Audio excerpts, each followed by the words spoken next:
Selanjutnya sesi tanya jawab akan kita buka setelah penyampaian materi ini. Dan perkenankan saya membacakan kurikulum vitae pemateri. Nama Abdul Malik SPD MM, tempat tanggal lahir Lebak 1 Februari 1965, pangkat golongan 2 ruang pembina 4A, jabatan Sekretaris Dinas Pendidikan Kabupaten Lebak, alamat di Rangkas Bitung. Selanjutnya kepada Bapak Abdul Malik, kami persilakan untuk menyampaikan materinya tentang pemanfaatan media sosial di lingkungan keluarga.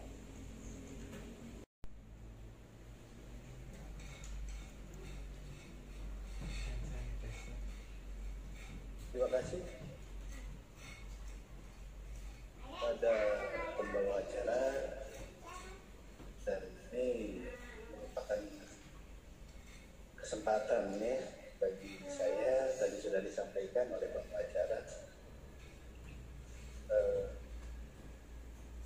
Sebelumnya saya ingin menginformasikan sebelum dimulai, pertama dan yang utama mohon maaf ya, ini ada sedikit miss terkait masalah tema yang disampaikan, tapi insya Allah Bapak dan Ibu kita bisa berdiskusi acaranya. Assalamualaikum warahmatullahi wabarakatuh. Bismillahirrahmanirrahim. Rabbi shrahli sadri wa yassir li amri wa hlul 'uqdatam min lisani yafqahu qawli.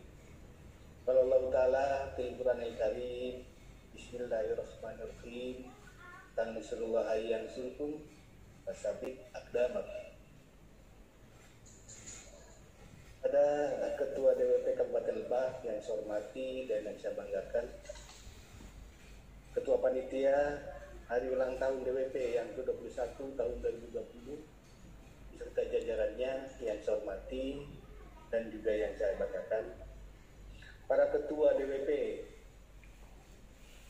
pengurus di seluruh OPD Kabupaten Lebak beserta jajarannya yang saya hormati dan juga yang saya banggakan, khusus para DWP yang ikut acara Zoom meeting ini terkait masalah rangkaian kegiatan HUT DWP yang ke-21 tahun 2020.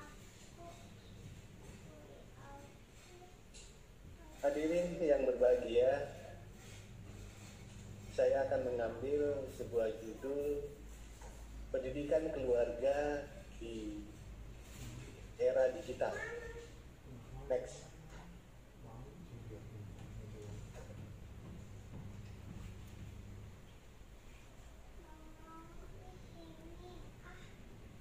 Bapak dan Ibu,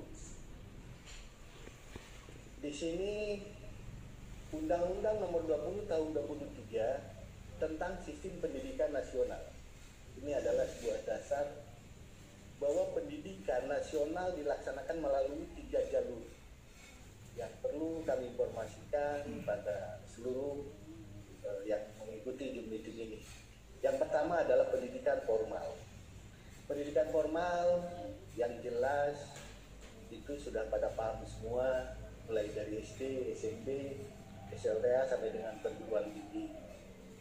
Pendidikan non formal adalah sebuah pendidikan sebagai penunjang, penambah, dan pelengkap pendidikan formal, baik itu pesantren salafi, terus juga terkait masalah khusus dan lain sebagainya, itu termasuk kepada pendidikan formal, termasuk juga kegiatan-kegiatan lain.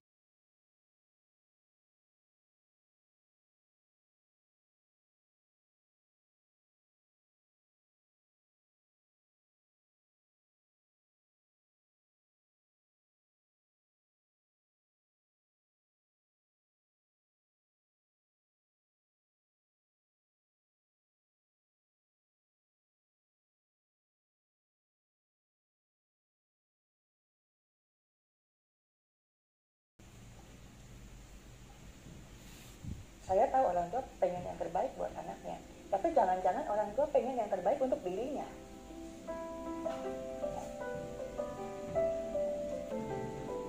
Kenapa anak bisa merasa tidak bisa dalam pelajaran? Itu bisa saja karena kemampuannya tidak di situ. Karena tiap anak kan punya kelebihan masing-masing. Ada anak yang jago menghafal, ada anak yang memang jago ngitung gitu. Dan kita nggak bisa menuntut anak mesti punya kemampuan yang sama. Sehingga kalau memang minatnya di bidang sosial misalnya, kita nggak bisa samakan hasilnya nanti dengan minat di bidang IPA. Supaya anak ini bisa berkembang dengan optimal sesuai dengan kemampuannya. Kalau kita paksakan, kamu sudah ke-9 ya, kamu sudah ke-9 untuk semua pelajaran, ya terang aja dia bisa mengalami tekanan yang luar biasa gitu. Karena tuntutan di sekolah saja sudah tinggi. Saya tahu orang tua pengen yang terbaik buat anaknya, tapi jangan-jangan orang tua pengen yang terbaik untuk dirinya, supaya bisa dibanggakan kepada orang lain. Oh, anakku dapat nilai bagus loh gitu. Nanti dipamerkan di sosial media begitu. Harapannya ke arah sana, tapi ternyata anak itu berjuang luar biasa. Sehingga kadang-kadang yang tidak mampu pun dia paksakan begitu, karena dipaksa orang tua juga kadang-kadang begitu. Ditambah dengan tuntutan di sekolah yang juga memang tidak mudah. Ya, kalau dia sampai merasa tidak bisa, kita mesti telusuri dulu, benar nggak dia memang tidak bisa? Jangan-jangan karena konsep berpikirnya yang negatif, ya, yang kalau dilatih dengan cara lain mungkin dia justru akan jadi bisa begitu. Tapi kalau misalnya kita sudah melihat anak itu dapat nilai tertentu dan kita kemudian masih pertanyakan, kok nggak segini, kok nggak segini, kok nggak segini, akhirnya tumbuh dalam hatinya itu, saya memang nggak bisa. Percuma saya usaha, toh masih dianggap remeh, masih dinilai jelek, masih dianggap kurang usaha, gitu. Akhirnya jadi memang dia punya kesan, saya tidak bisa. Dan kalau dia sudah punya kesan tidak bisa, ketika memang hasilnya jelek, dia akan bilang, oh betul kan tuh, saya memang nggak bisa, ya.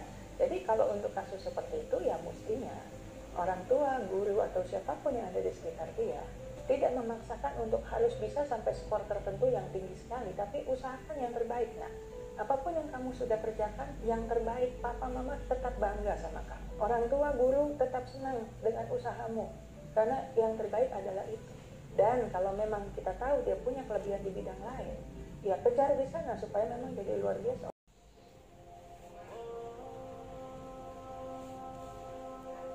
Saudaraku, detik ini mari kita awali dengan perubahan. Jangan pernah kita bersandar kepada siapapun kecuali kepada Allah. Juga jangan bersandar kepada kecerdasan kita.